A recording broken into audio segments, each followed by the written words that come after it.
Dini nga pala sinapag-voice-overan ko ay laging maingay. Gawa nga ng mga kulilis, tapos minsan kapag may dumadaan na bangka, tapos umuulan. Kaya namin naisipan ko na umorder nitong Shizu wireless microphone. Nagtitrending nga pala ito online, kaya namin nakigaya na nga ako at umorder na rin ako kasi kailangan ko talaga ito kapag ako nag-voice-over. At maingay nga dito. Isang mic nga lang pala yung in-order ko kasi ako lang naman ang gagamit nito. Gagamitin ko lang siya sa pag-voice-over. Yung tulad nga nito, may maingay na ibon. So, try natin. Wait lang. So, ito nga pala yung kanyang normal na sounds. Tapos, pwede mo nga rin pala itong kantahan, no, yung mag-video okay kasi may echo dito. Pwede mong baguhin yung ano niya, sounds niya. Pinutin mo lang siya isang pindot. Then, ayan, may echo na siya. Pwede ka mag-karaoke dito. Tapos, tatry naman natin yung kanyang reduce noise. Kung nakakatanggal pa talaga siya ng ingay.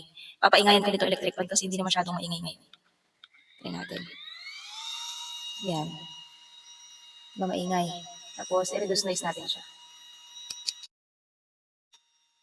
Hello? Di ba nawala talaga yung ingay? Excited na akong gamitin ito sa pag-voice over. Pero parang nagustuhan ko dito yung echo niya. Kasi pwede na ako mag-karaoke dito. Ang ganda kasi, try natin ulit. Hello.